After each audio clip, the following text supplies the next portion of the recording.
Rangpur medical college হাসপাতালে রয়েছে প্রায় 1000 শয্যা। প্রতিদিন গড়ে 3 থেকে 4000 রোগী এখানে চিকিৎসা নিতে আসেন। এই চাপ সামাল দিতে সরকারি ব্যবস্থার পাশাপাশি সহায়ক ভূমিকা রাখছে আশেপাশের চিকিৎসা প্রতিষ্ঠানগুলো। গাইবান্ধার সুনামগঞ্জে গড়ে ওঠা এরশাদ মেমোরিয়াল হাসপাতাল দীর্ঘদিন ধরে ফ্রি অ্যাম্বুলেন্স, আধুনিক ল্যাব ও চিকিৎসা সেবা দিয়ে সাধারণ মানুষের পাশে রয়েছে। হাসপাতালটি নন প্রফিট প্রতিষ্ঠান হিসেবে প্রতিষ্ঠা করেন সাবেক এমপি ব্যারিস্টার শামীম হায়দার পাটোয়ারি। এরশাদ হাসপাতাল, সুন্দরগঞ্জ, হাসানগঞ্জ, রমনাডাঙ্গা।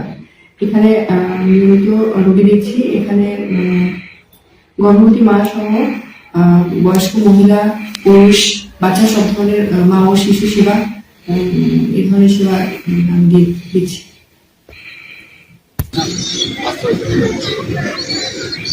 আমরা গাইবান্ধা ডিস্ট্রিক্টের সুন্দরগঞ্জ থানায় আমরাই প্রথম চালু করছি ফিজিওথেরাপি।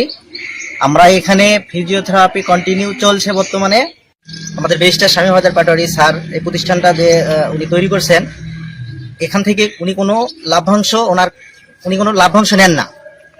এই লাভের অংশটুকু মানে থাকার পর এই লাভের অংশটুকু দিয়ে এই হাসপাতালটি আরো যাতে ডেভেলপ করা যায় বা হাসপাতালে আরো নতুন নতুন কোনো যন্ত্রপাতি বা মেশিনপত্র আনবে বা আরো কোনো নতুন টেস্ট সংযোজন করবে, এটা হচ্ছে আমাদের চিন্তা ভাবনা যে আমাদের এই জনগণের উদ্দেশ্যে উনি এটা দিয়ে দিচ্ছেন। এখানে নিজেই সেবা নিতে আসছি। আমি আলতাজ করলাম, ম্যাডামের ব্যবহারও ভালো বা সেবাও ভালো, সব দিক দিয়ে ইনশাল্লাহ ভালো। রংপুরে যাওয়ার লাগতো, সেখানে এই জিনিসটা এখানে হলো আল্লাহ একটু কম হবে। এখানে আসতে আমার মনে করো যে টাকাটা যাবে ওখানে, এখানে মনে করো ওটা গেলে আমার এখানে চিকিৎসা হবে, ওষুধপাতি খাওয়া যাবে। এই প্রতিষ্ঠান যে করছে উনি শামীম হায়দার পাটোয়ারি, উনি খুব ভালো কাজটা করছে, জনগণের সুযোগ সুবিধার জন্য এই জিনিসটা করছে। তারপরে উনি একবার যখন এমপি হলো, এমপি হওয়ার পরে ফ্রি সার্ভিস অ্যাম্বুলেন্স ছেড়ে দিল 2টা, তাতে মনে করো জনগণের জন্য অনেক উপকার হয়েছে। এটা আরো জানি উপকার হয়, জনগণের জন্য আরো সুযোগ সুবিধা হয়। আমি এটাই দোয়া করি উনি জানি জনগণের পাশে থাকে।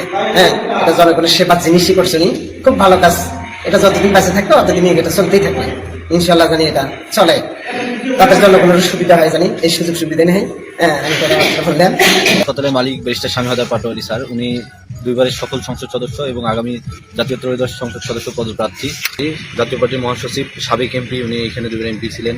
উনি আসলে এখান থেকে কোনো কান গলা, গাইনি, শিশু ও চর্মরোগ বিশেষজ্ঞ বিভিন্ন ডাক্তাররা চেম্বার করতেছেন এবং সাথে আমাদের ফিজিওথেরাপি সেন্টার, ডায়াগনস্টিক সেবা, digital x-ray, colour Doppler 4D ultrasonogram, 12 চ্যানেলের ইসিজি সহ বিভিন্ন সেবা দিয়ে যাচ্ছি আমরা। এছাড়াও আমাদের হাসপাতাল অপারেশন চালু হবে, যেটা এখনো প্রক্রিয়াধীন। আসলে মুন্সিগঞ্জ জেলা